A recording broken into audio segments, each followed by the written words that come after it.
Episode number 63, LuchaWorld, Fredo and the Freak. Alfredo Esparza and Vandal the Love Handle Drummond. Good to be back. Lots of Lucha news. Lots of Lucha news. We usually say that, but Fredo? There's a lot. There's a lot more than usual. Now, what would you like to start with? Because there's everything from Alberto Del Rio to the AAA show to... You know what I want to start with? I'm throwing this out at you out of the blue. Konnan does his podcast Boom. We've talked about it before, his Spanish podcast. Yes. His two co-hosts haven't been on the show the past couple, 2 weeks. Uh-huh. So the first show without his co-host lasted 24 minutes. So the second show lasted 16 minutes. Do you think the next show, this week's podcast, do you think it'll be 8 minutes? I would be curious to see how they I'm hoping it's 8 minutes because I think that's a trend. I think when you do a podcast, you can't, if you're gonna do that, you got to keep lowering, just every few episodes it gets less and less and less until you skip a week and then you come back in full force. Oh wow! Yeah, but that's not the big news. There's a lot of big news. So from Konnan's podcast fatigue to he does that other podcast which I've heard is pretty wild with Juventud and Disco Inferno. But the big news, Alberto El Patron. This story keeps evolving as the days go by. I think. Sunday night it went from everybody just confused why Alberto no-showed Heroes Inmortales for AAA to, I think, late Monday, he finally released a statement as to why he couldn't make the show. Mm-hmm. And then earlier today, on today's MLW podcast with Court Bauer and MSL, they gave out more details about it. So Heroes Inmortales happened on Sunday. Alberto had actually announced that he was going to be on that show. He tweeted about it on a Thursday that he was going to be on the show. AAA mentioned he was going to be at. They had heard from him early that Sunday morning that he would be on that show. The show starts. There were some rumors that Alberto had was going to TNA. I've heard that. Yeah, that was a rumor that some people. I guess there were people at that were at the Heroes Inmortales show who were kind of curious why Alberto wasn't there yet. So maybe they started the rumors around that time. Well, because that was the buzz I heard shortly after he didn't show. Yeah, and because TNA was also doing a pay-per-view, right. Although Heroes Inmortales wasn't an pay-per-view or anything, but and it probably still got more buy rates than TNA. Yes. But he didn't have a pay-per-view. Yeah, but that's a different story for different people handling wrestling podcasts covering TNA. I like watching wrestling, not TNA. I do like I like the Hardys and I agree. There's some stuff I like. Yeah, I'm being overly sarcastic. Yeah, and you don't get it anyways because you've gotten rid of your right. your cable company. So then that was the rumor, and everybody assumed he was going to be there. They announced the guys who were going to be in that tag match. It was supposed to be Pagano and Dr. Wagner Jr. versus Psycho Clown and Alberto El Patron. They lowered the match from, I think it was initially going to be the main event, and they lowered it all the way down to the fifth match, I think. I think it might have been lower than that. Maybe the fourth or fifth match. They then announced that it was going to be a three-way match between Psycho Clown, Pagano, and Dr. Wagner Jr. Everybody was confused. Right. As I said, everybody was looking to see if TNA had any news on him. And there were some people who were making there were some people making comments about how, AAA didn't want to offer him a certain amount of money and all this stuff. You know, the basic same old thing of holding a promotion for ransom. Yes. There were other stories that were flying around. Then that match ends. I think they started the following match, and AAA sent out a statement saying that mentioning that they were disappointed Alberto had no-showed. And they were, they pretty much put him, they pretty much bashed him. They said that he was, what was it they said? Unprofessional, and he had been a disappointment to the Mexican wrestling fans. So everybody thought that was it. While that was going on, I don't know if you saw the news on Twitter. Everybody gets their news now on Twitter. I saw this tweet that Kanye West had canceled an appearance to go, or a concert to go to Paris because Kim Kardashian had been assaulted. Okay, when I was stopping for dinner on the way here, I was wondering what that was about. I saw something about Kim Kardashian being robbed or attacked. Yeah. And it was all Facebook people saying, oh, gee, everybody's all up in arms about Kim Kardashian, like what losers everybody are. Well, these are the same people who are having a hissy fit if their favorite wrestler isn't getting booked the way they want. So go screw yourselves, folks. Yeah, so there were some people who were also like publicity stunts talking about that Absolutely, stuff. Yeah. And in the back of my head, I didn't really want to be too harsh about the whole Alberto thing. I make light about everything. I don't know him. It's not my business. Right. I have the freedom to say what I want. I have an opinion. Everybody has an opinion. So then the next day, Monday, nothing from Alberto. Mm-hmm. We actually did for MLW radio. We did the Lucha Talk podcast. Yes. Hopefully, it gets posted before this one. So because I know we did that, and it was already sent to court and everything. It should have been already up. So as we're doing this, as we're finishing the show, we find out that the news that Alberto sends out that statement in English and Spanish talking about how he was assaulted outside of a restaurant or whatever, or parking lot or something. But that changed because the story that Court Bauer and Mr. Saint Laurent on MLW said was that he was driving. So yeah, he could have been driving. He could have been driving out of the restaurant or something. Right. Yeah. So he was assaulted. I guess he got stabbed a few times. He fought the assailant off. Mm-hmm. The guy sped away. There were witnesses that got the license plate. All this other stuff that's there's been a police report. There's a police. He said he sent the police report out to them, to AAA. Whatever he could send to them as proof that why he couldn't make it. AAA then responded that they did, and they didn't apologize, but they were they sent him their sincerest not condolences, but that's all wrong. Sympathy. They did the best wishes, the support and all that stuff that he gets through this. Alberto, when he mentioned that, he said he wasn't going to miss any of the other bookings. Mm-hmm. So because I think he's going to the United Kingdom next weekend, this weekend actually, and so he said he was going to miss that stuff. So usual stuff. Everybody's kind of not. There's some people who take it seriously. He on the MLW podcast, they mentioned that he lost his phone during the scuffle with the assailant, which in this day and age is creepy considering how much information you have. Yeah. That's the other thing. Maybe somebody could pick that up and send a AAA message. It's probably worse than losing your credit card. Yeah. Nowadays, plus that a lot of people use that as for their credit card and all that shit. Their banking, their apps and everything. So I think there's got to be more to the story at some point. But I mean, it's what's said. Yeah, I mean, I would imagine when people first heard that he didn't communicate with him, and then the next day said he was assaulted. I kind of wondered myself, but the first thing I thought of was, remember when Chavo Sr. no-showed some WWE shows and then tried to claim he was kidnapped? Oh, jeez.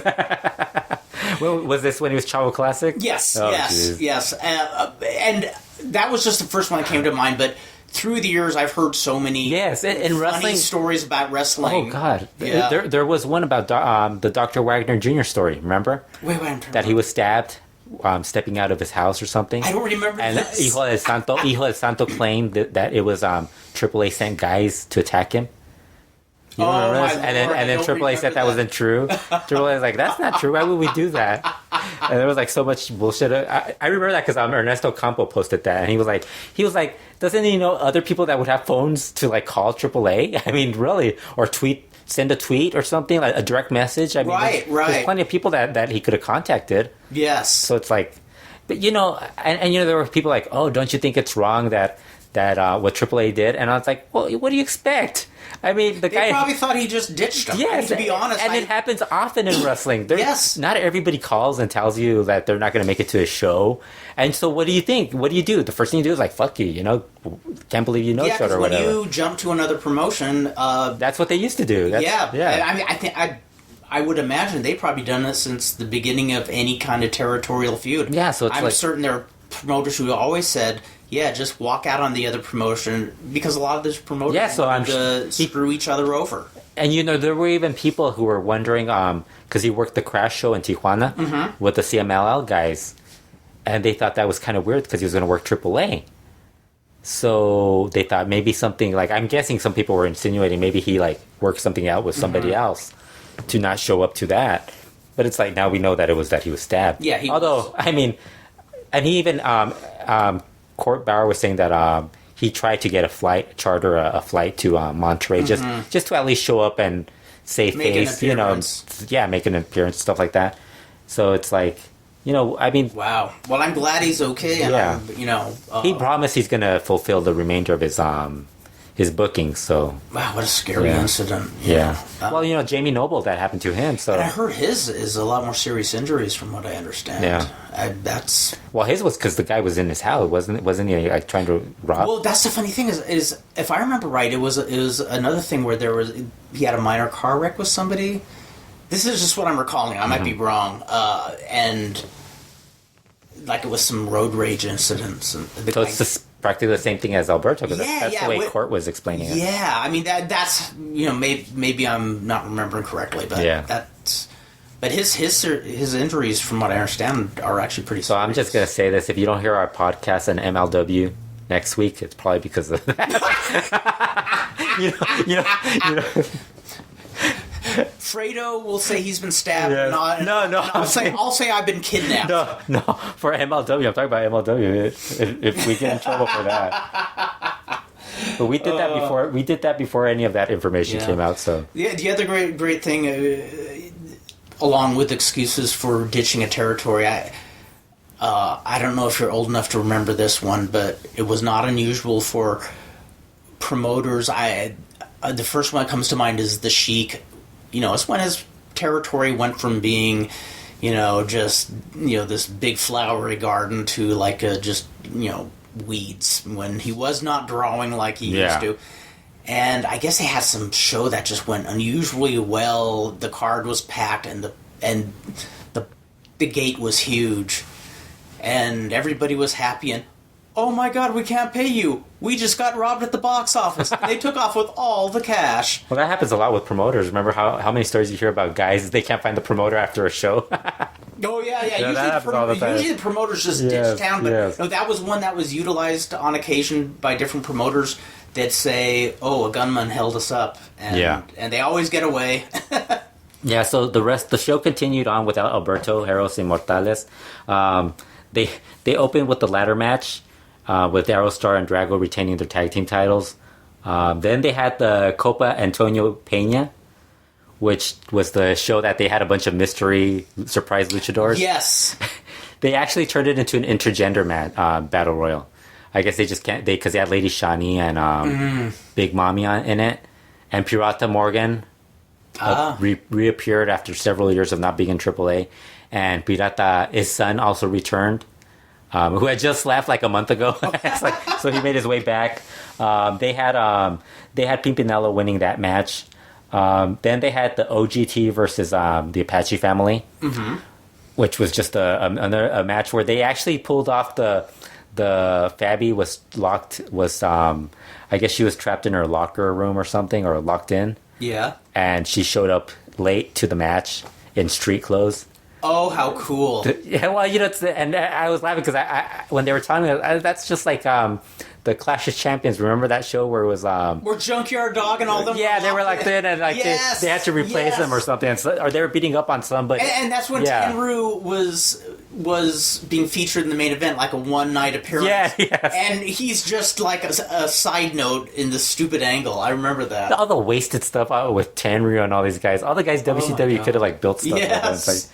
But Tenryu was also in WWE, wasn't he, for a while? Was he? Yeah, he was on one show, a couple of shows, I think. Him and somebody else from Japan, I remember. Was Wow, I remember seeing him usually jobbing on Roy Shire TV. Really? That's the first I ever heard of Tenru. Yeah. So then, after that, I think they had the three-way dance. No, they had the... I think they had the Team Trump match, which was... they had Marty the Moth and Hernandez teaming with Macias. After that was a three-way match, which was basically... the big news out of that was Monster Clown and Murder Clown are now siding with Pagano. And they turned on Psycho Clown. Oh. So they switched allegiances to a different clown. To like they have a new clown leader. I like that. Yeah. So Konnan thinks that they're going to bring in Dave back and put him in that group also. Dave the Clown. For those of you who keeping up with your Dave the Clown. for those of you keeping up on your clowns. Then they had the street fight, mask versus hair match. Daga beat Australian Suicide. Unmasked as Broderick Shepherd from Melbourne, Australia. He's bald, has a mohawk. I imagine that match is going to be really good. I do want to watch that match because we saw the 5 minutes of from Triple Mania. That's pretty good. The main event was Johnny Mundo retaining the AAA Latin American title over Garza Jr. Garza Jr. had as a second Ernesto Chavana. I don't know if you used to watch LA TV, right? A long time. Briefly ago, yeah. when they had remember they would show that show with all those those scantily clad women.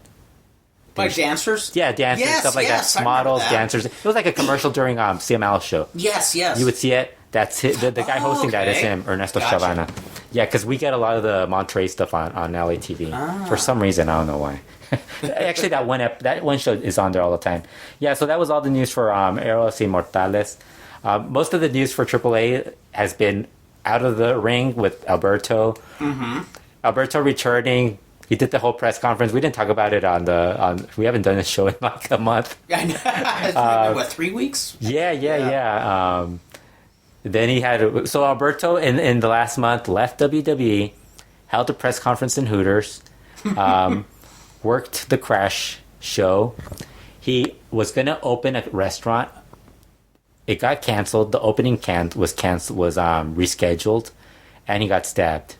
So it's been an eventful week. Yeah. The other news from AAA is Phoenix has officially left AAA. Oh, so that is final. He's gone. Because I heard a few days ago that was... And he changed his name to Rey Fenix. And there's another... the first thing I thought... When I thought this, I didn't think it... The other Rey Fenix... Mm-hmm. There's another Rey Fenix. But he's so obscure... I thought, he's obscure enough where I'm not going to bring it up on Twitter. it's like, because I thought, there's another Rey Fenix. People are going to flip out. Yeah, so I was like, and then all of a sudden, people were wondering about it, and somebody revealed that there wasn't just one previous Rey Fenix, but there's actually two other ones. And then we knew the one Phoenix from here in LA, remember? Yes. Yeah, that's right. So there's a lot of Phoenix. It's a skinny guy. Maybe he could, I don't know, Mr. Phoenix? Well, now he can't because there is actually a Mr. Phoenix. Oh, there is a Mr. Phoenix. Back to the drawing I think I've seen that name at one point. Lord Phoenix. Yeah, he left. He basically said that he just felt AAA wasn't behind him. Mm-hmm. They never really pushed him or anything. And I also think he's getting more bookings without them. Which is cool. I mean, he already worked. To him. He worked the Crash show. He's working a lot of indie shows in the US and in the UK. I think he's working shows in the UK also. He worked the Crash show. He's already booked for the Carl Lucha show, the DTU show. He's booked on a bunch of shows. I'm sure he's going to get other. This is like if you're a good worker and you're on the radar, this sounds like the golden age of being an indie worker. And the other thing is you also have WWE around the corner with the cruiserweights and all that. Absolutely. They're going to want to get that guy at some point. I would hope so. And so although. After watching some of the cruiserweight matches, I hope they don't.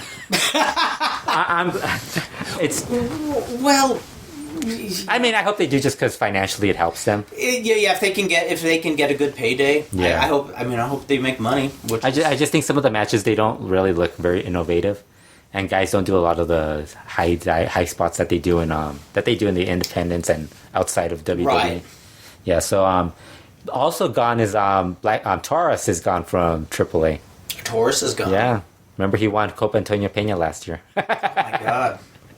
He's now Black Taro. Oh, but get this. He changed his name to Black Taro. He's getting booked a lot now in the U.S. And he's also just worked a show in for Cara Lucha in a 4-way match with Hijo de Pirata Morgan, Rush, and I think La Máscara might have been in that match, or somebody else was in that. So he's already working like better matches, and he's going to work Elite this week. If he's going to be Black Taro, why don't he go full heel against the youth of America and be Black Taro heroine? Really bad guy there. Yeah, there you go. That was the other guy that's gone. Jack Evans. Jack Evans did a interview in Spain. In Spain? In Spain for a website called solowrestling.com, where he basically trashed AAA. Oh Lord! Oh, he said he still loves AAA and stuff like that, but they asked him what they kept prodding him, and he said you're gonna get me in trouble. But Jack doesn't. Jack's one of those guys who, he's gonna give his opinion on There's stuff. a little bit of Konnan in it. Yeah, so they asked him about speak his mind. Yeah, so he said they were asking him about Konnan. He said I'm gonna be honest. He's like, I love you, Dorian, but the AAA TV show is horrible without Konnan on. Wow, that's quite an endorsement for Konnan. Yeah, there. so I guess, and judging from what people have said about some of the shows recently, they don't sound as good. And just looking at the roster, because they're losing so much talent and not adding anybody to replace those guys. I haven't watched AAA in eons, but I am hearing just down the board, everywhere from every source, wrestlers just seem so discontent. Guys are jumping ship. We talked to somebody who told us about that, so it's like it's something that's been coming, and there's bigger names that are more there's bigger names still in AAA that are kind of not that pleased with the promotion. No, I have a feeling the bigger, at least one of those bigger names, just trying to figure out a new name. I think that's what it is. That's probably half the fun of jumping. I think that's what it is. He's trying to figure out what the name is to merchandise it, and then like. Now, I heard rumors. I don't know do you know if this is true? I heard that they're behind on paying wrestlers. Yeah, that's always been. That's always been the case. I think that's still. Well, that was one of the supposed rumors of why Alberto hadn't shown up, and I mean, obviously that wasn't the reason. Yeah, but it's like that guy on Twitter. Everybody on Twitter knows all their shit supposedly, and it's like half of them don't know what they're talking about. That's why I hope I stay this way. When I put something on Twitter, I think about what I'm about to write. Yeah. Because it seems like people... See, I don't mind, because I've noticed, outside of, like, maybe a handful of people, nobody really takes what I say, like... They take it like... They don't really make it a big story, so I can say whatever I want. I see a lot of your tweets, and they all sound like reasonable tweets, whether I was to agree with them or disagree with them.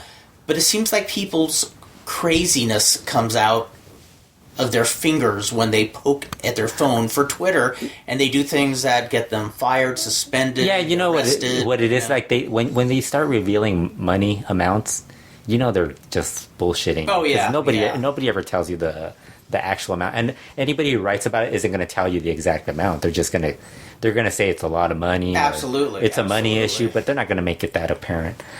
So Jack was talking about that. Then he was talking about how he's been in different storylines with AAA. Like he was supposed. Remember that feud he was having with Perro Aguayo Jr. Mm-hmm. He was saying that that was going to be set up to a hair match between them two, and they basically stopped it because the Roldans didn't think Jack was a big enough star to like be in that match. Oh wow! So they switched him out with Cibernetico. Wow! Which only made the match 100 times worse, but I could understand it. It drew a little more probably. But still, it kind of sucks. And he talked about he had that same thing. They were booking Konnan before he was leaving, was booking a Pentagon Junior Jack Evans feud. Oh, which would have been great because that would have been awesome. Pentagon Junior's the badass. Although I think also what happened, I think Konnan might explain this with some.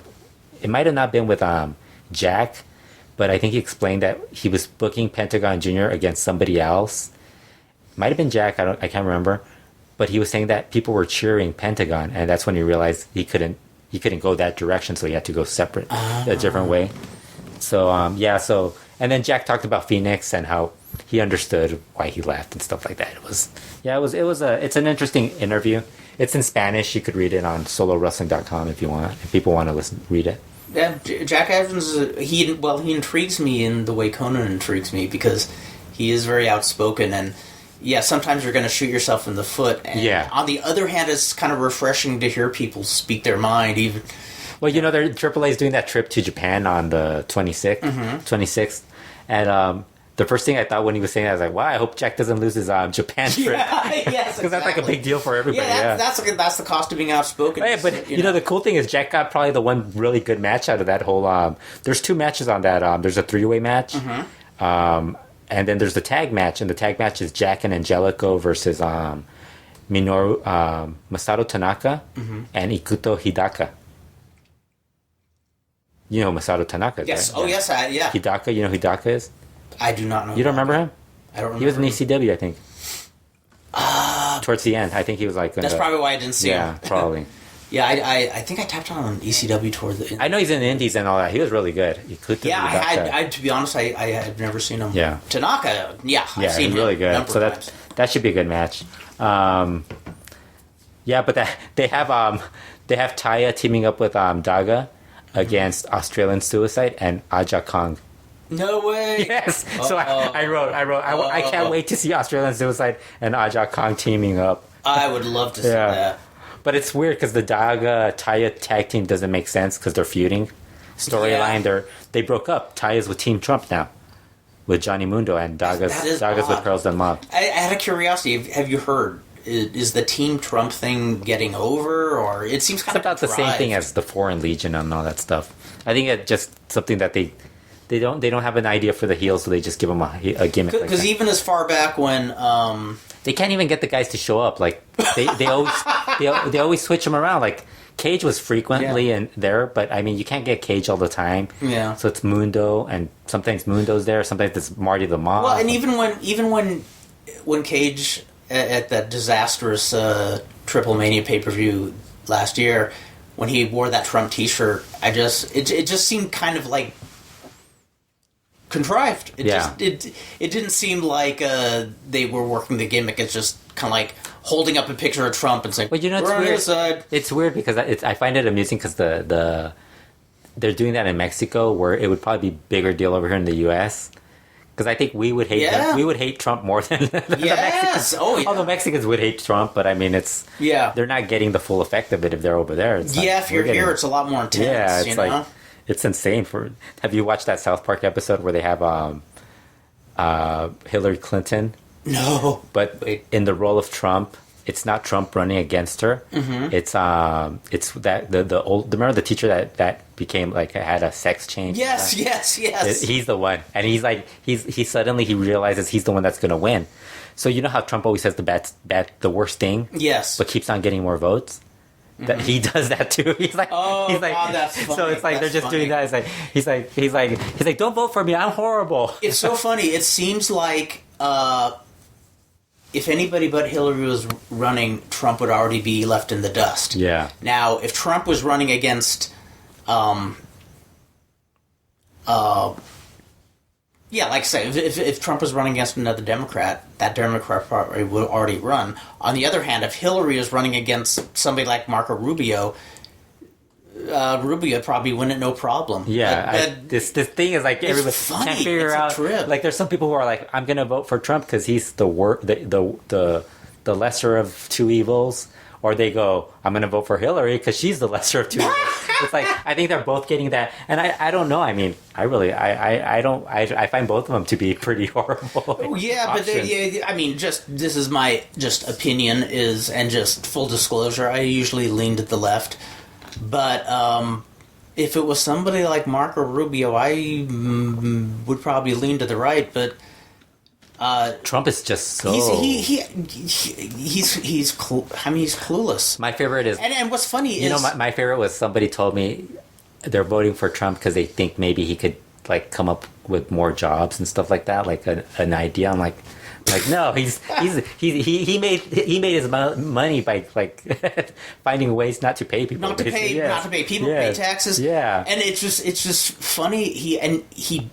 Because I hear all these people saying, "Oh, this politician or that politician flip flops," and that's something both sides have done for years. Yeah, but man, he's not just flip flopping; he's flip flopping. I mean, he will say something that's on TV and then deny he said it the next day, and just it's just the strangest election I've ever seen. They should have added that to the. They should have added that to the angle for Team Trump. They should have flip flopped. They should have promos where they just flip flop on certain things. Yeah, I mean, I think every politician is corrupt who gets to that level personally, and I think Hillary's corrupt too. But I think she knows. I think she understands politics better than Trump does.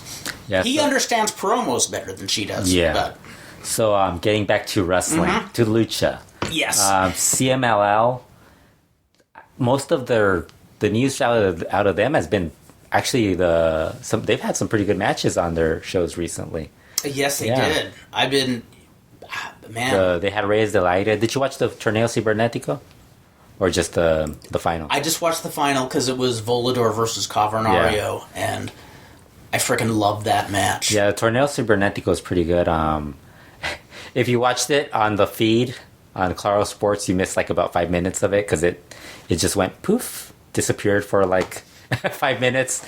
So you had all of us all complaining about what the fuck happened. Yeah, because I did watch it on Claro Sports. And you know the worst thing is, but you didn't watch the Cibernético. No. Yeah, that's what I'm talking about. Okay. Yeah, so then the bad thing is now we're not gonna see that because it's not on Azteca America anymore. Oh, geez. So that's gonna be one of those shows. Someplace, I bet. You think? No, the show turned up online, but it's not. You're missing the those minutes. But that match was good. This past week was Volador Jr. versus Barbaro Carbonario in the final.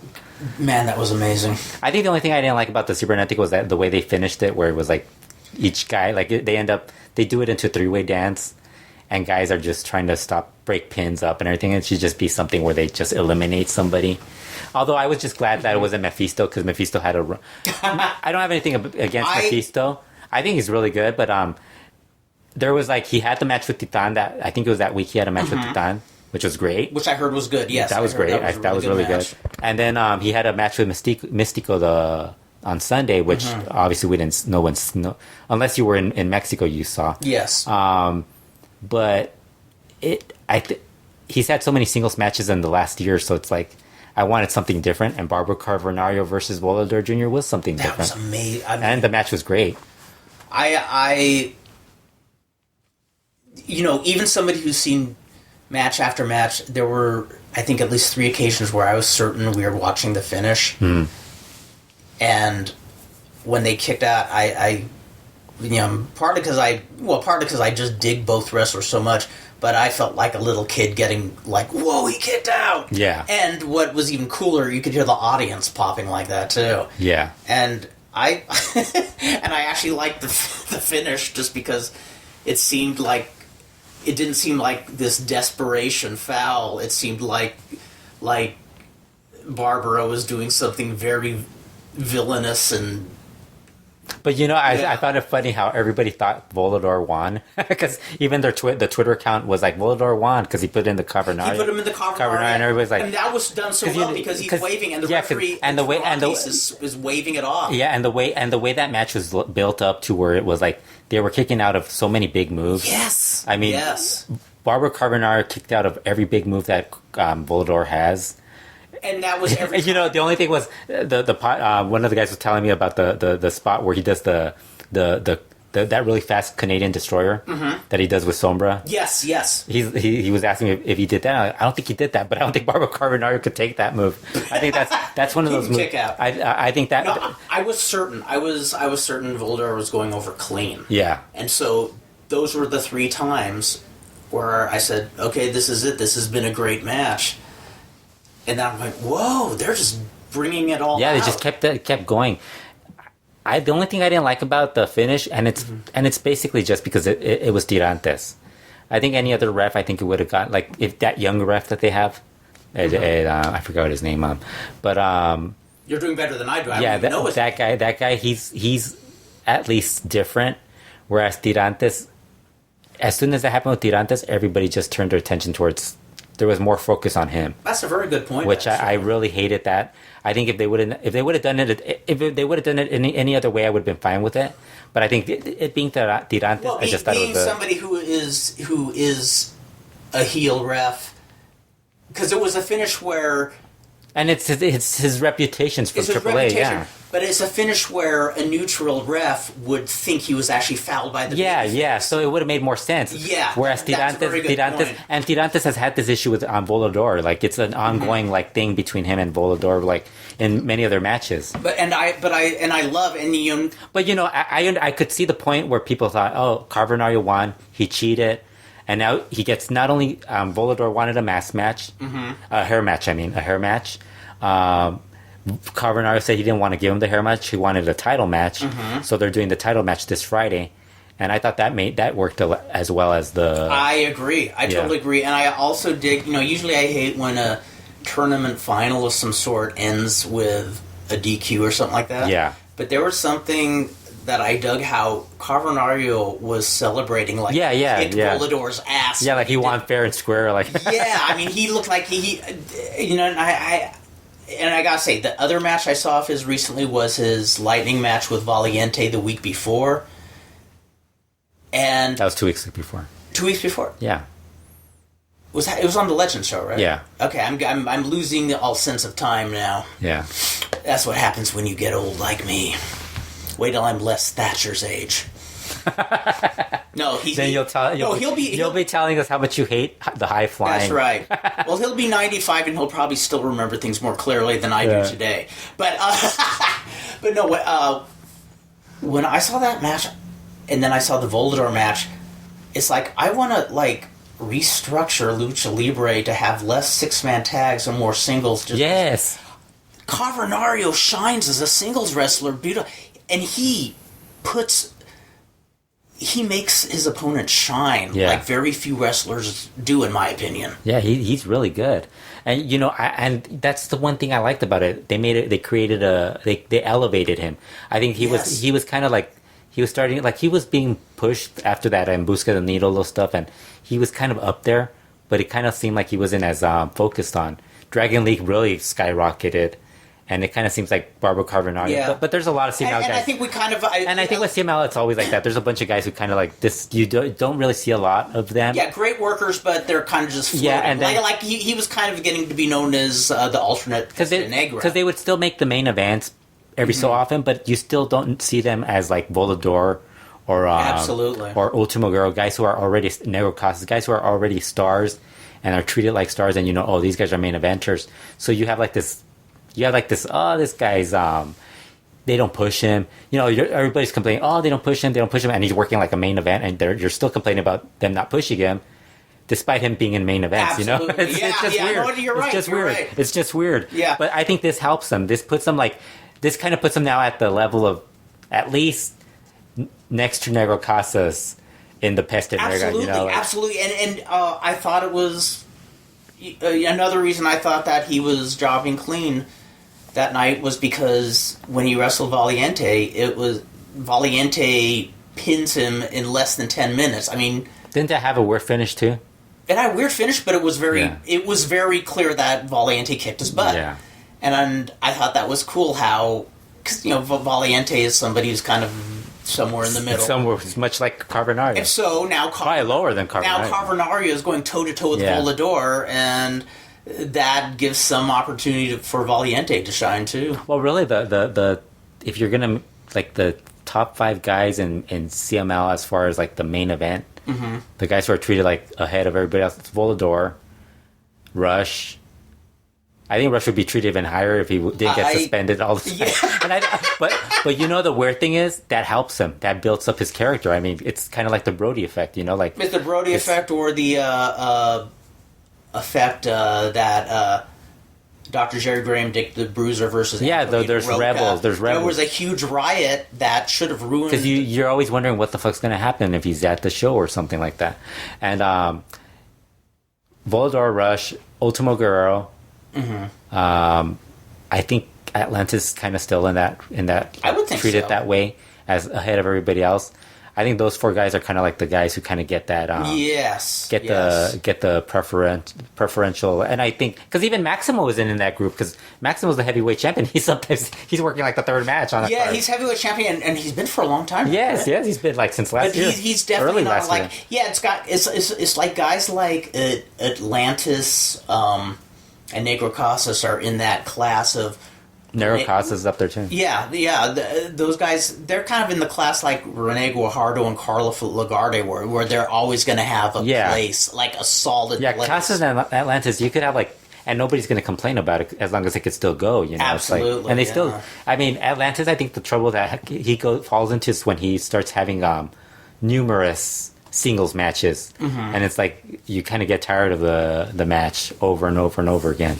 Well, yes. I think Dragon Lee's already in that group also. He's kind of moved into that group too. So, although I don't know how long he's going to be. I hope he does because he deserves it. And, and it's cool to see them. Well, he main evented the anniversary, so I think he kind of is in that group. Yeah, that's true. Yeah, that's true. Another match that happened on that show that had the Rey del Aire Torneo Cibernetico was Rush versus Matt Taven. Matt Taven from Ring of Honor. That's right. I didn't see that, and I heard that was good. That's what I heard. That was a good brawl. Rush just destroyed him at the end to like give him his farewell. Wow, excellent. Yeah, so that was a good way to like if that was the way you're gonna get rid of somebody or like somebody's on his way out. That's how you do it. Yeah, but it was a good. He gave it back and forth. That's but very cool. And kudos to Matt Taven because as silly as it sounds, there's so many wrestlers who try to get out of getting their butts kicked when they leave. They try to find a clever way. Yeah, he looked good in this. Well, he wasn't going to do it. He's not like that. He's not that big a star. No, he isn't. But come on, we've met some guys who are not big stars. Yeah. Who somehow think that we'll complain about everything. Yeah. You watched the Legends show. What did you think of that show? You watched the entire thing, right?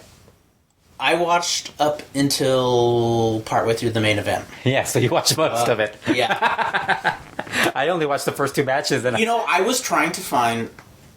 What'd you think of the new women on that show? Okay, I gotta say, I didn't see that. I mainly starting... Well, I actually watched that match, so you didn't... We can actually talk about the entire show except that one fall. The one fall in the main event that you missed.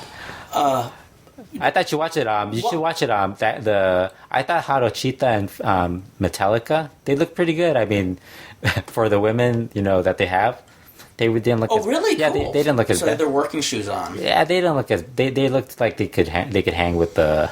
Although it depends on what you think of the women CMLL.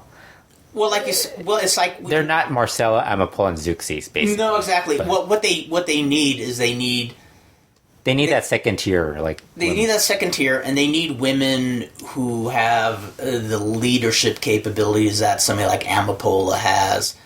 Well, Metallica looks like she has. She was trained by Negro Navarro. Really? She looks like she was trained by a bunch of people, but Negro Navarro was one of them, and she says that's her favorite wrestler.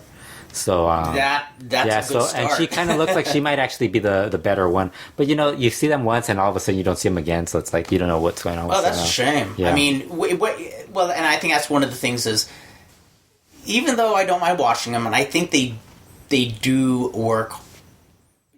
When I see the women, they work hard, but 3 falls is just too much. 3 falls is too much, especially for their talent level, because so many of them.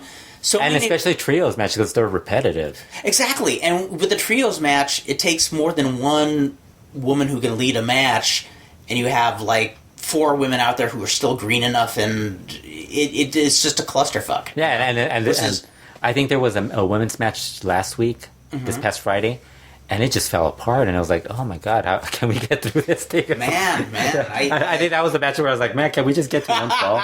Yeah, then the next match was the Negro Navarro match, right? Now, I had a lot of, I was trying to find a word to describe just the overall feeling when I was watching the Legends matches, and when I was on Mark Cole's podcast, he said the word bittersweet, and that's kind of how it was, because on one hand, it's amazing to watch Solar and Negro Navarro Well, and Negro Casas was included as a legend, even though he's still a active wrestler. Well, he's a legend. He's a living. He is, totally. I mean, he's Mexico's Ric Flair. Yeah. But I kiss the mat that Negro Navarro works on. What got me is when... You're going to get some sort of illness if you do that. Yeah, I probably will. But that's... Okay, I'll say that in more of a symbolic, metaphorical way. But, okay, I bow to the mat he wrestles on. Let's put it that way. I will do that physically. Because remember when we saw him on that show in El Monte? Yeah, that was the one where he worked the Mathematico match, yeah, right? And Mathematico... And Blue Panther, poor Blue Panther had the assignment of working with Mathematico, remember? And Blue Panther... Oh, and there's another one who's up on that level, who was on this... Yeah, he was in that match, too. Yeah. See, that's a talent I admire, when you can carry somebody who is either too green or getting too old and can't keep up. And when Mano Negra's team took the first fall, what I remember is Navarro going in there and Mano Negro gave him like a body slam, kind of like one of those Quebrador style body slams. But Negro Navarro basically body slammed himself. I mean, seriously, I just sat there going, this guy is awesome. And at the same time, it was kind of hard because you could see Mano Negra is hurting.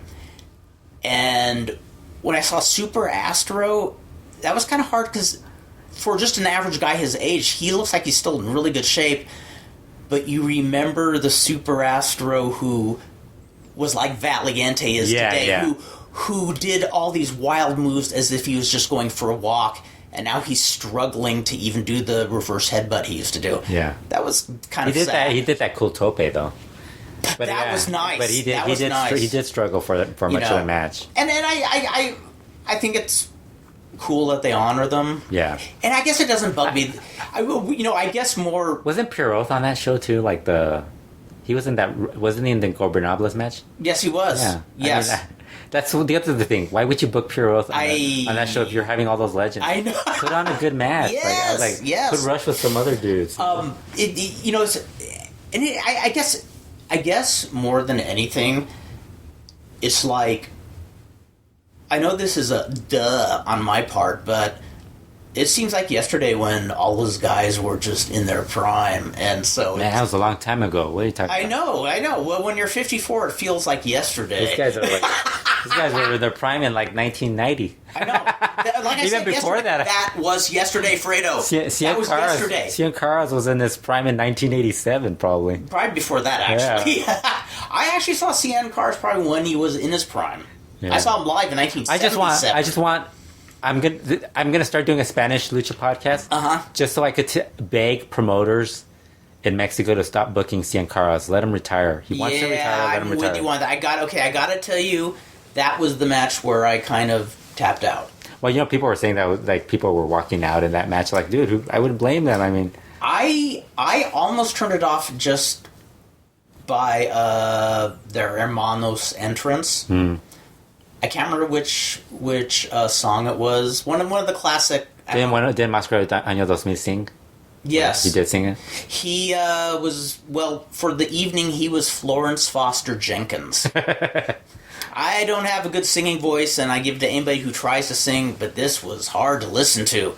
And it's not your type of music. No, I love that type of music, to be honest with you. But yeah, it was kind of hard to listen to him singing it. And I think when the match so harsh. And I think when the match started, it wasn't so much that it was terrible. It's just that enough of the legends for one night, I guess. They should almost book a Legends match on a show like that. Not true. I think they overdid it. You know what it reminded me of when I saw that show? Remember how everybody complained? All those fans complain about how wrestling's not how it used to be, and they want to. Why don't they bring back Rayo and all those guys? And I'm like, here's your opportunity to see them. If you're not going to stay and watch them the entire show, yeah, exactly. Stop talking. That's very. And they did pack the building, but I think some of them were like making it seem like they like all these people showed up. Like, I don't know. It just seems really weird the way it came off. because it was a Legend show, but I think they could have done. I think where it fell apart is I think CMLL should have done something where they actually gave a rub to some of the younger guys like maybe mix in some of the old guys with the younger guys, like maybe had Negro Navarro team with those traumas. That would be great. Versus awesome. CML versus the Independents, Blue Panther and his sons versus Negro Navarro and his sons.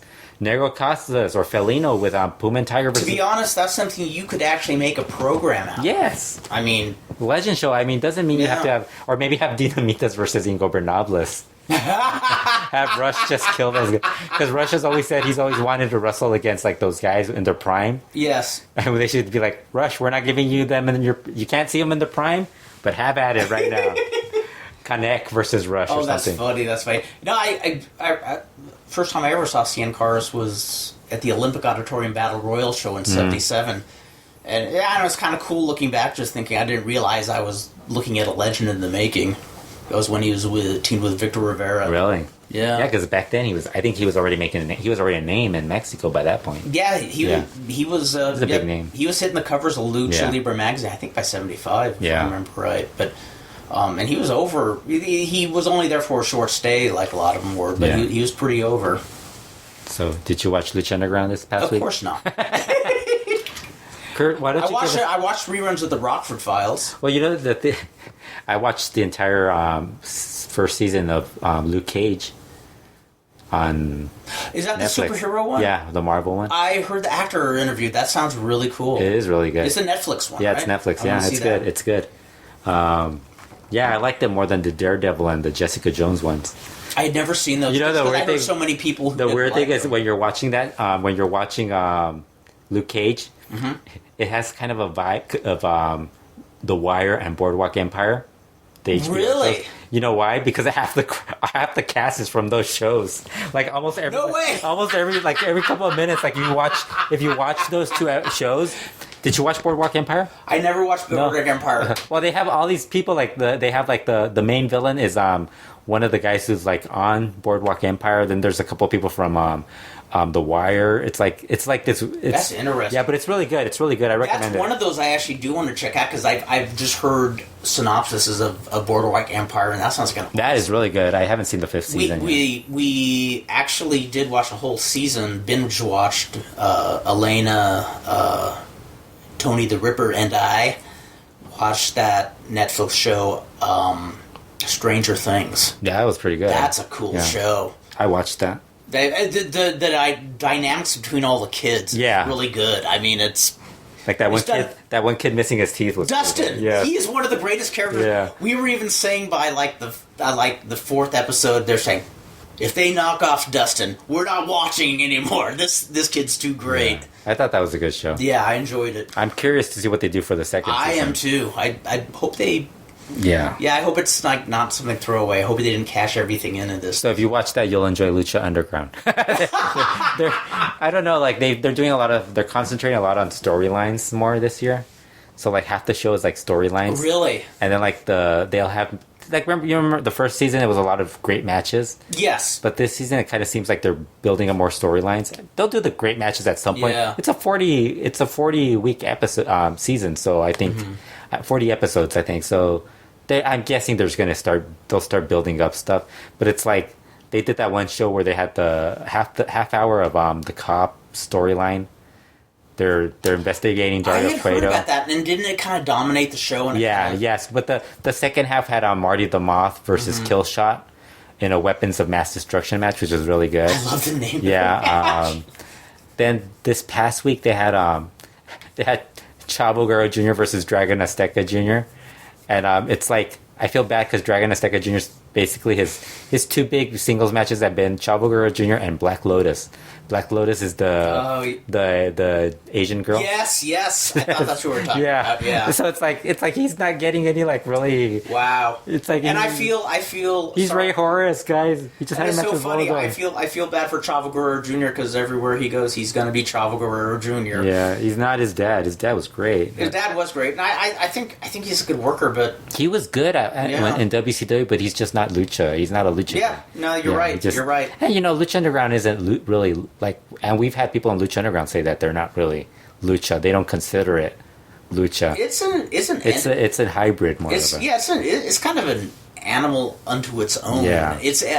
I mean, that first season, what I dug is I thought it was just the right balance of behind the scenes storyline, or in Dario Cueto's office, but it wasn't overkill. And from what you said, and from what I've heard a few other people say, it's kind of like the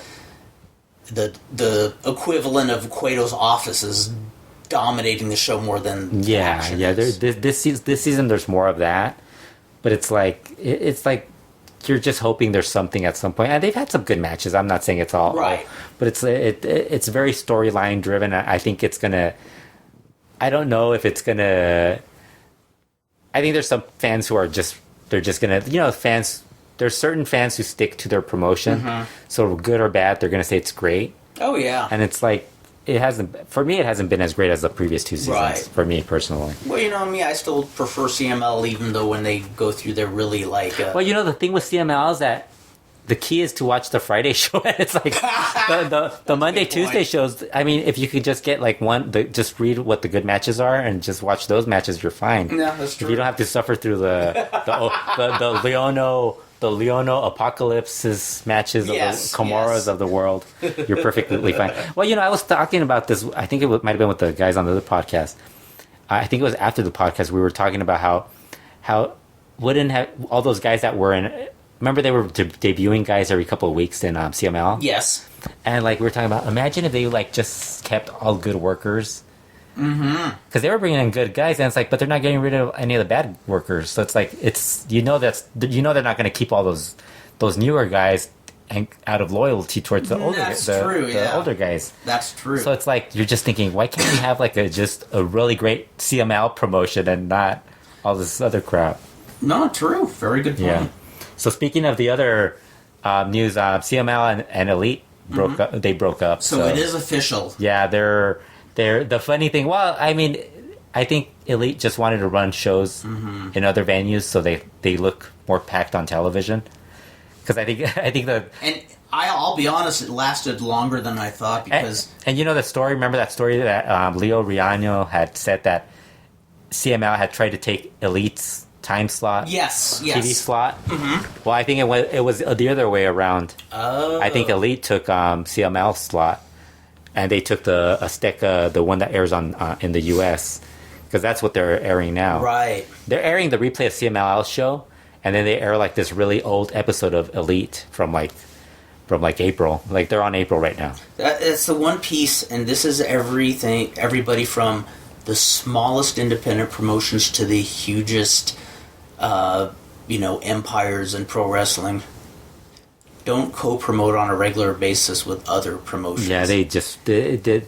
And I hear so many. Well, I'm speaking just anecdotally with indies, but how many times have we heard people saying, "Hey, it's so great! These two promotions are going to work together," and we're going, "Yeah, that's." No, they're going to be a community, and within a month they hate each other. Suddenly we go to a show and one guy's not there. Yes, and the other guy's talking about how they don't respect him. Exactly. Yes. So it's like one of those, wrestling. And it's not just, and we're not even talking about one particular person. We're talking about people we've met in wrestling that have said this stuff. Like, this is a revolving door. Every year there's something different. Yeah, I think we could go from year, like from when you started going to shows, from when I started going to shows, following wrestling, and there's always fans who say, why can't these guys work together? And it's like, oh my god, work. And they always sound so optimistic and certain, and they don't know why we have these dour looks on our face. Yeah. We're saying, seen that 100 and I bet you it's happened ever since how it works was born. It works like with CML and New Japan, where they're separate promotions and they're in different parts of the world. And then now with Ring of Honor, that works. You're kind of trading talent and giving each other a rub. You're not trying to coexist in each other's territory. Yeah, and it's like you're not trying to do anything to like offend the other. They don't really care. Exactly. CML definitely doesn't care what happens to their guys. although Ring of Honor, Dragon Lee debuted for Ring of Honor, and he won both his matches. So wow, any word how he got over with the fans there? He got over, but they didn't really do a lot of hype for him. Mm-hmm. So it's like that's too they bad. just brought him in. It's like, oh, it's Dragon Lee, and he kind of had to get over. And I guess what Meltzer was saying that match, and other people who saw the Dragon Lee Kamitachi match, they said it was good, but it wasn't at the level of the other. And I'm like, of the level of insanity that the other matches, I mean, those guys were crazy. You know, when I watch guys do a match, I do my best not to compare them with their past matches because it's but that's the problem. Yeah. I'm talking about them after watching that. right. It's like, right. No, it's that's you have to true.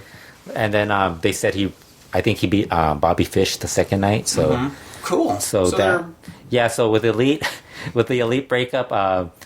Caristico has had to he's been double booked a few times on both shows because they Elite took a Friday. They're doing Friday shows also, so they had first show Caristico worked CML early, and then Elite switched around the matches to get Caristico on their show. The last week, Caristico didn't make Elite's show, so they replaced him with Bandito, who's a very good replacement. He's a really good wrestler.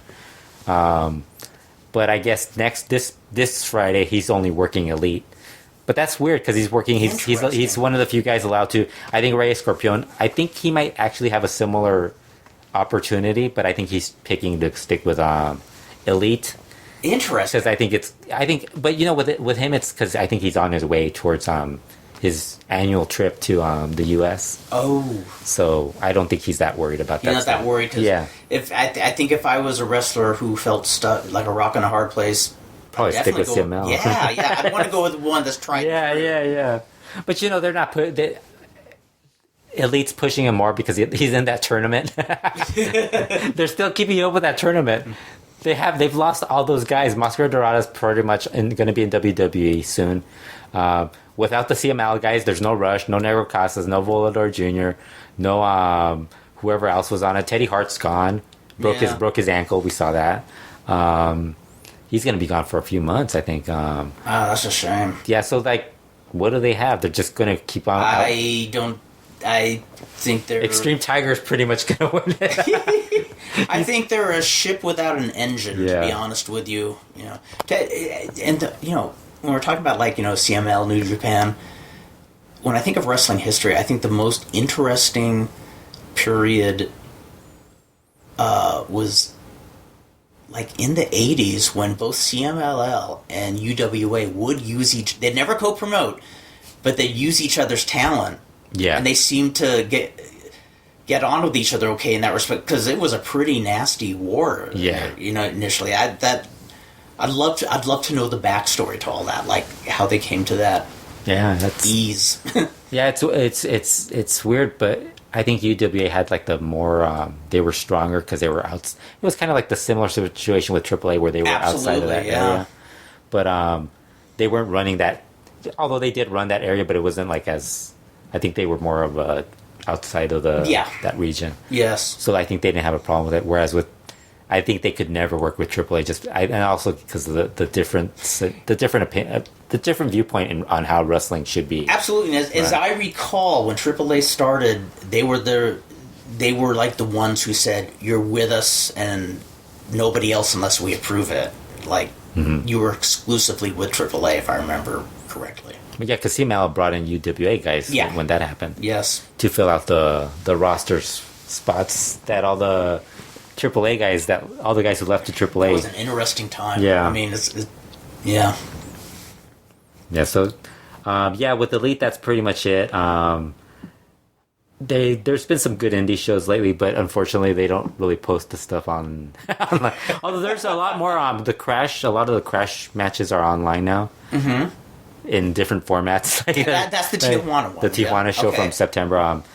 There's a couple of indie shows that had there's actually a YouTube channel that has the Traumas and Negro Navarro teaming up against, I think it might have been Dr. Cerebro Virus and those guys. Oh, can't remember what match. That sounds promising. Yeah, there's a couple of good shows.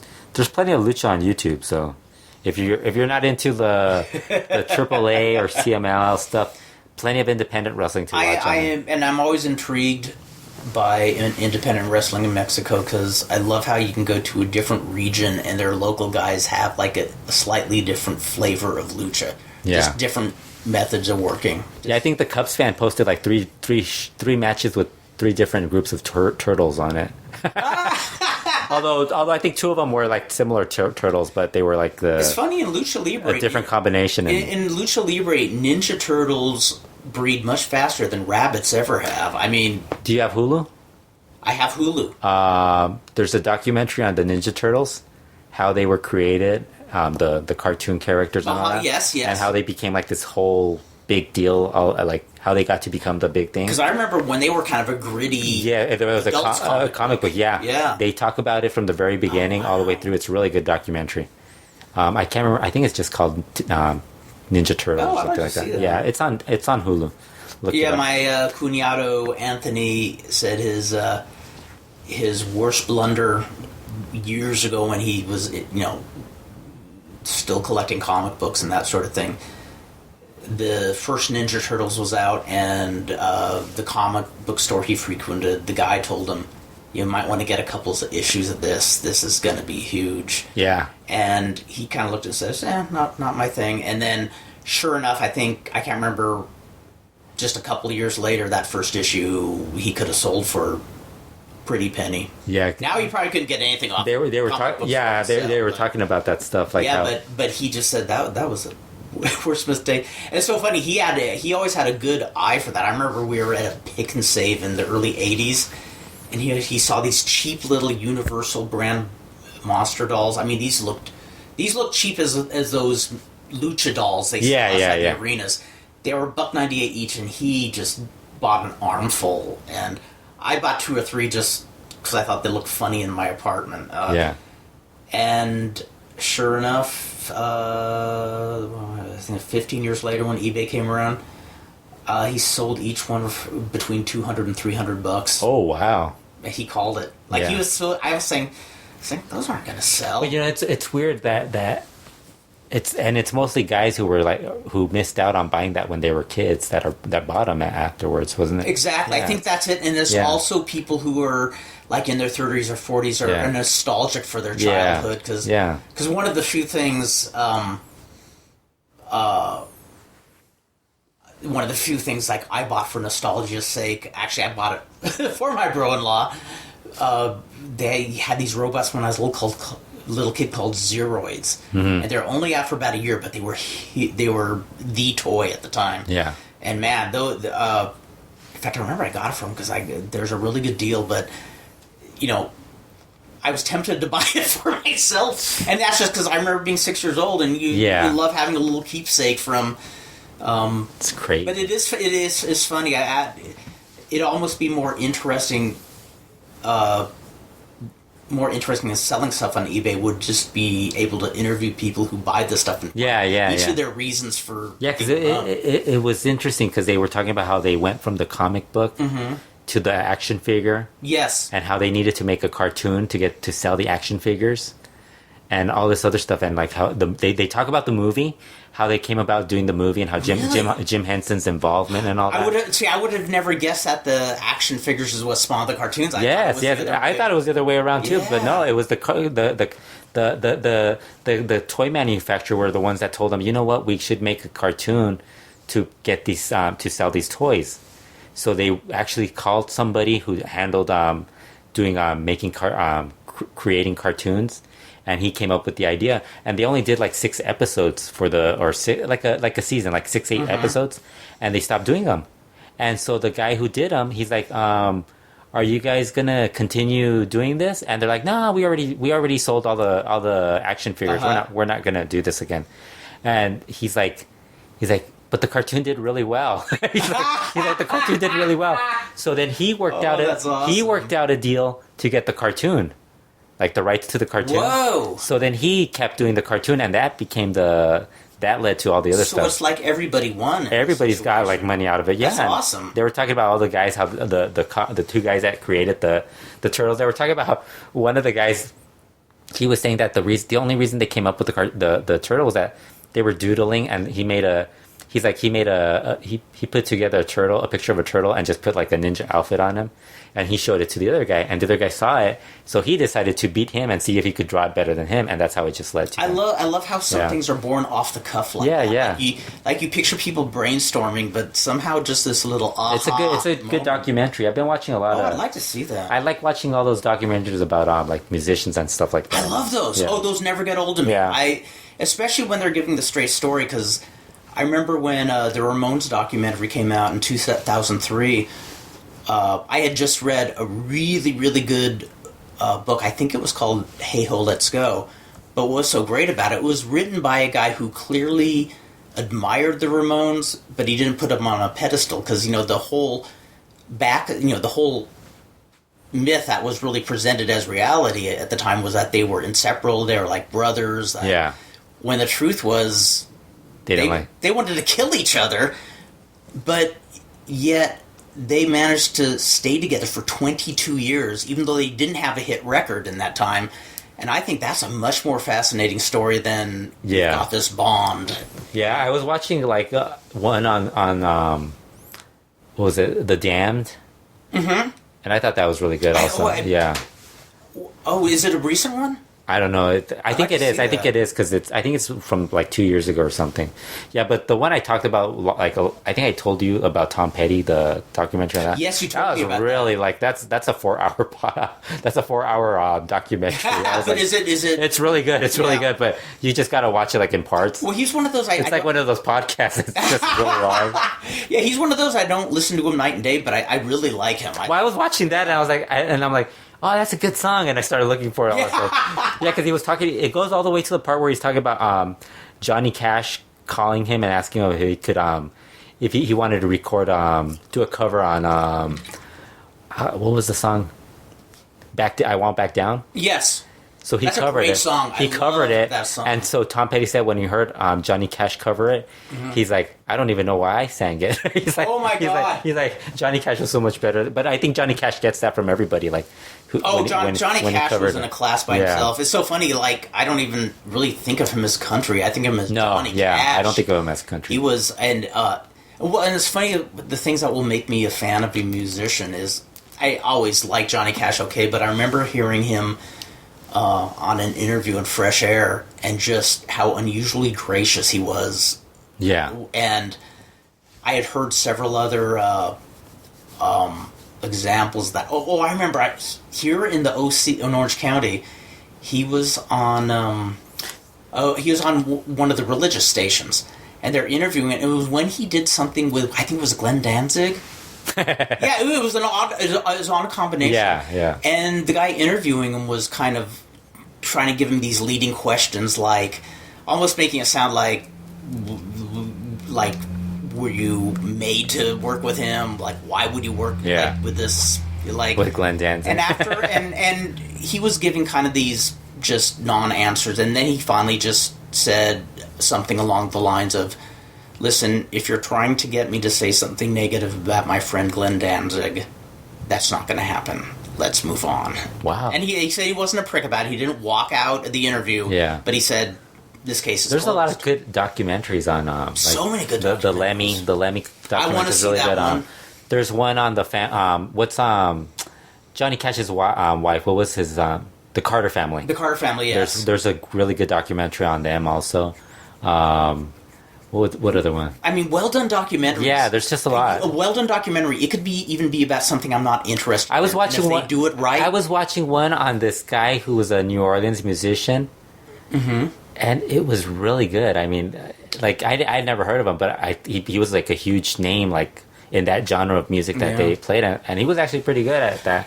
And the one that you turned Elena and I onto was the Cowsills documentary, where... even if you're from my era and you thought the Cowsills were the dorkiest group in the world, this is like a must-see documentary because it covers everything. Have you watched that one on Sushi yet? I still haven't watched that one. Okay, I keep forgetting to bring it up to my bro. Yeah. Keep going with what you were saying about the Cowsills. Oh, the Cowsills. I mean, it's like everything somebody should watch, when you take into consideration the role of stage parents and, utilizing kids as I mean, how do I describe it? It was kind of cool to see the product they put out and just the wholesome family image, and it was done by the family. Yeah, and it was very cool how they showed both their bond, but the nightmare behind it, and it's like, the way the father was abusive and I think that's how most of those musical families were, like, because even the Jacksons had that issue. Oh, too. God, yeah. I'm always suspicious of. I mean, Dan Farron tutored kids on movie sets, and he said the whole stage parent thing is every bit as frightening as the myth is. The myth is pretty true, I guess. Yeah. So, anything else wrestling related you want to talk about? Let's see. And anything you've watched recently? Any news? Strictly CMLL. Other than that, I'm going to look for more documentaries. I'm waiting for one on He-Man and the Masters of the Universe. Really? Is there one on? No, but I think it'd be a good one. Only because there's one I saw on. It was on the background characters on Star Wars movie that I kind of seemed interesting. Oh, Like, I think it's just the obscure. I think it's more the actors who played the more obscure, the second tier characters. I think I might actually try to watch that. That might be kind of fun. I tried to watch this one called Trekkies, and I love that one. The first one, the Star Wars one. I mean, Star Trek one. Yes. I tried to watch it, but it looked really weird, so I was like, I'm not going to watch it. It is really weird. Yeah, I just said there was a second one that's not. There's a second one, really. The first one was huge when it came out. Yeah, I was like, I'm not going to watch. Oh God, the first one. Give it another roll. It is. I'll have to try. It's mind blowing because I watched the one on the Ghostbuster fans. And I'd be curious to see that because that was actually pretty good because I think some of the people they kind of had some of the fans who were really into it. Yeah, and like us being wrestling fans, we've met wrestling fans who are over the top into wrestling, and it's like, and that's a lot that is in the Ghostbusters thing, but it's like some of them have taken that and gone to help kids and that's cool. Go to children's hospitals and do all that stuff. So it's like. They're doing a good thing out of it. That's one of the cool things about Trekkies is you see the very, very weird aspects. Because you see them all dressed up, and it's yes. But you actually see some pretty poignant. Oh, really? I'm gonna give it a chance. It is really, it's worth it's worth sticking through. They actually uploaded that documentary on the. Remember, I was telling you about that show. I think it might be called documentary or mockumentary. With yes, you told Fredo me about that. Remember, I was telling you the first episode is about the mom and daughter. Yes, and you told me that was actually a real documentary, like in the 70s or something. They actually uploaded that documentary onto Hulu, I think. No way. Yeah, I think Hulu or Amazon have it. Oh my! And I'm like, I don't want to watch it because it kind of. I think you got to watch the Fred Armisen that show. It is watch that. It is great. I totally forgot about it. You bring that up until you just brought it up just now. I totally forgot about that. That documentary show is so awesome. Yeah, reason I brought up He-Man is I remember all my friends. I used to watch that. I had like the action figures for that. Oh, my friends and I would always joke like, "Oh, what kind of drugs are these guys doing? Who comes up with this show?" Yeah, because they're all big. Yeah, and then I remember. I met somebody who watched it as a child. Yeah. And then he was actually getting some work in like TV production. Uh-huh. And he was totally elated because he met a guy, who's probably about my age and was one of the writers.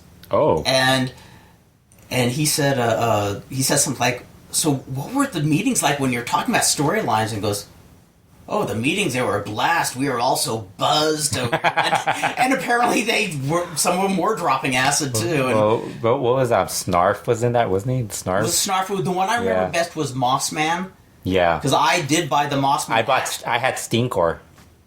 Stinkor was like a skunk. Now, was that because Mossman, when you took it out of the package, it smelled mildewy? Yeah, and Stinkor smelled. Oh, that's so awesome. But it didn't smell that bad. I remember when I got him. And I smelled him. I go, he doesn't smell that bad. So I was disappointed in him not smelling bad. That's funny. I still have He-Man somewhere too. Oh, the first episode I ever saw is still my favorite. It's like Evil Skeletor, this demonic being. Uh-huh. He was going to do the most cruel thing you could ever do. Uh-huh. He was going to try to. The circus was coming to town. and he was going to stop the circus from taking place. Oh, jeez. Because he doesn't want anybody to have fun except him. He says, I don't want to have anybody have fun except me. Yeah, I love that. The Fred Armisen show is documentary now. Documentary now. Yeah, so I gotta remember you gotta watch that. Yeah, it's really good. It's just but that whole I remember that because I remember that I would use the He-Man as wrestling action figures because they look like them. He-Man looked like Lex Luger practically. They were more buff than half the WWE figures. I think I had He-Man, Stinkor, and I think Skeletor was the other one.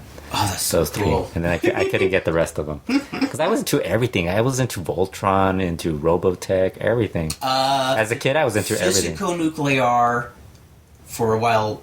As an adult, lived and died for Robotech. Yeah, there's a lot. That show. A lot of people I know, like when they're older, they talk about, oh, I was a huge fan of Robotech. Yeah, I remember when it came out. He kept telling us like, you gotta watch this show. Yeah, and you're like, dude, how old are you? Oh yeah. Well, that was the cool thing about our crew is we, we were the type we were all in college and stuff. But still into all the weird stuff. Oh yeah. I remember one night we were like, you'll never guess what the video store is renting. Gumby! So we sat up all night watching Gumby. Yeah, I remember Gumby. That was us. We were very juvenile, and I think we still are. I should see if I can get Physico, see if they have Robotech on a DVD box set or something. Yeah. They probably do. They probably do. They probably had it for a while. You might find it on sale now because DVDs. They're going. It's on Netflix. Dinosaur. It's on Netflix now, so that's true. You can. I think it is. Yeah, you just give them Netflix. We'll probably. I don't even think Physico has. Does Physico have Netflix? No, I don't think he would have that. He's never had cable. Yeah, no Netflix. But I guarantee it because he's never had cable. He never wanted to pay for it. And I guarantee you he doesn't have any of those. I can't imagine him just watching. He's probably just watching YouTube stuff and that's it. Like finding stuff on YouTube and downloading. I don't even think he watches that stuff, huh? He doesn't. It's so funny because he's a physicist, but he's not a huge computer guy. Yeah. Just like, he has a Facebook account, never on it. Never on it, yeah. His hubby's on it all the time, but so that's how I communicate with half the time. Yeah. It's like, hey, Christopher, tell your husband to call me. Yeah. Well, we covered a lot tonight. Pro wrestling and a lot of... documentaries. Yeah. We covered a lot of ground. I really enjoyed this podcast, and that's all I can think of saying. Yeah. I'm burnt out. I need to go to bed. I need to get up early for work, and this was a fun podcast. Yeah, we should have more news on upcoming podcasts, other stuff. Listen to this podcast.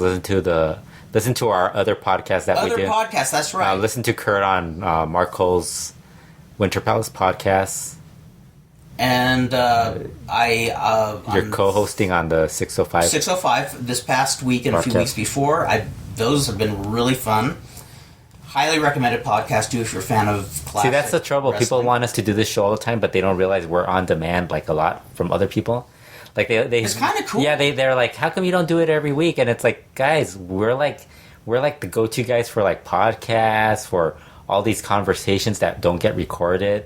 Yes, we're always doing wrestling stuff. It's true, right? It's like true, people don't realize it. They think we're not doing wrestling stuff, but we're actually like we're very much in demand. Like I don't want to wrestling because I'm always doing something. Yeah, like when Kurt's not doing a podcast, he's actually just talking to a wrestling person. Yeah. Sometimes you'll hear Konnan's on when you hear Konnan's podcast, and it's the phone's ringing. It's usually Kurt like crank calling him. That's right. Yeah. Konnan, do you have Prince Albert in a bong? I mean, a can. Whoa. Yeah. Still the best part about his podcast are the bong hits. Yeah. I heard now it's Hoovie's kind of taking over the bong spot. As long as there's a bong. As long as there is a bong. As long as there's a bong, there's a bond. That's going to be our T-shirt. That's going to be... I'm curious how long Konnan's relationship with all those people on that podcast will last, because Konnan's always known for... As long as Vampiro is his relationship with Vampiro, probably. Yeah. It's one of those love-hate relationships. Yep. Yeah. Love him one day, hate him the next, then love again, and it's a fascinating business. Yeah, so next podcast we'll probably have Halloween. We'll probably be on Halloween. We'll do a special Halloween edition. Yes. Kurt will trick or treat as we do the podcast. Hey, there's an idea. We'll record people's reaction to us doing a podcast. We should just go door to door with the headphones on and the little microphone. and talking about wrestling. We'll just ring the doorbell. As they open the door, we'll be talking about telling them insider information. And ask them. What are your thoughts on the recent Lucha Underground episode? That's right. Do you think that Masquerada really will go to WWE? And they'll just. He'll be like, okay. Here's your candy. Here's your candy. Get the fuck out of here. Well, ladies and gentlemen, until next time in a few weeks around Halloween, may the right hemisphere of the brain short-circuit the left hemisphere. May the left hemisphere short-circuit the right hemisphere, and bing, you're there.